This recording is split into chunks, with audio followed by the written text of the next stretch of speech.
Let's jump right back in. Here are the remaining 5 of 10 trends. Number 6. Even further out of reach. Housing affordability has been a concern for some time now, but things very much seem to have recently taken a turn for the worse. Initially fueled by soaring housing prices during the COVID-19 pandemic, and subsequently exacerbated by historic increases in interest rates for mortgages, housing affordability is now at its lowest level in 30 years, putting home ownership even further out of reach for many Americans. Going forward, at least in the short term, there seems to be little relief in sight. We simply don't have enough inventory.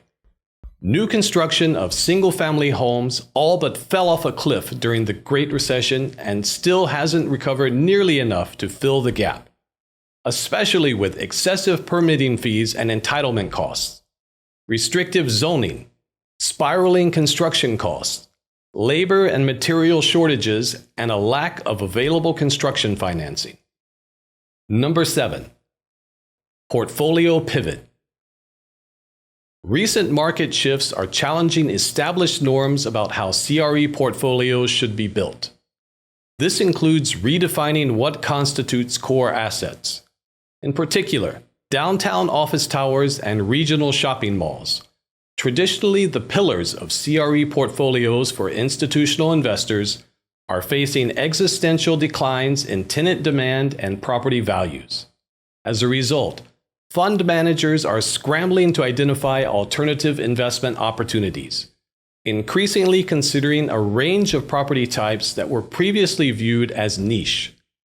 All of a sudden, they're much more broad-minded and ready to upend traditional definitions of the so-called 4 food groups in CRE: office, retail, industrial, and multifamily. Mainstream investments within those categories are starting to give way to medical office, data center, experiential retail, self-storage, student housing, and mobile home park, just to name a few. We're entering an era when these newer options offer more compelling returns compared to traditional investments. Number 8. Not remotely the same.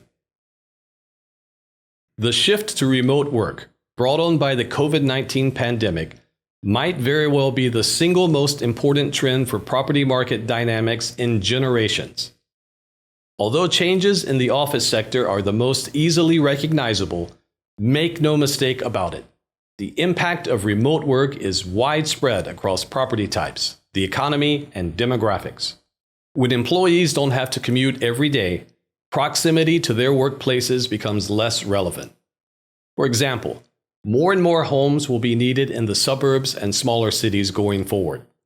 Living spaces will need to be larger so that employees can work better at home.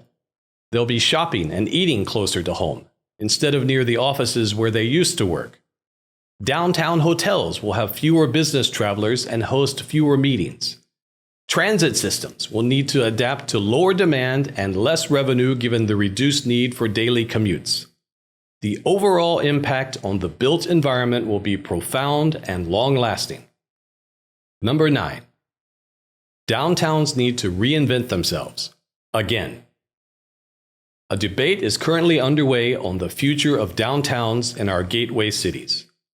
On one side, the pessimists believe in an urban doom loop, a downward spiral of economic calamity that starts with vacant office buildings. The lack of foot traffic puts shops and restaurants out of business. Property values drop. Declines in tax revenue force cities to cut services. Criminal activity increases, and residents relocate to more appealing neighborhoods. But on the other side, the optimists believe that cities will adapt to the new normal of remote work just as they have adapted to any number of previous challenges, continually revitalizing their appeal to young, ambitious people. As the knowledge economy continues to grow in both size and importance, agglomeration will reassert itself as a driving force in downtown vitality. Assuming that the optimists are right, because an urban doom loop is unacceptable. Downtowns of the future will have a much more diverse mix of land uses and a lot fewer office buildings. Number 10. An artificial boom. Despite the considerable hype surrounding artificial intelligence, its applications in the CRE industry so far have been somewhat limited and mundane. That, however, is expected to change very soon due to the significant amount of venture capital being invested in the technology. Some firms are already experimenting with predictive models to gauge the risk of climate change and extreme weather on properties in specific locations. Others are mining large data sets to more efficiently identify investment opportunities. It won't be long before AI is helping fund managers to construct perfect portfolios, brokers to pinpoint ideal sale prices and rental rates, and property managers to optimize smart building operations. The transitional displacement of some white-collar workers will be inevitable, as AI takes on more responsibility in the workplace. On the whole, however, increased productivity should lead to economic growth and create new jobs. Thanks for watching. Emerging Trends in Real Estate is a highly regarded publication that's jointly published each year by the Urban Land Institute and PricewaterhouseCoopers. You can download a PDF copy of the 2024 edition from the link in both the description and first comment for this video.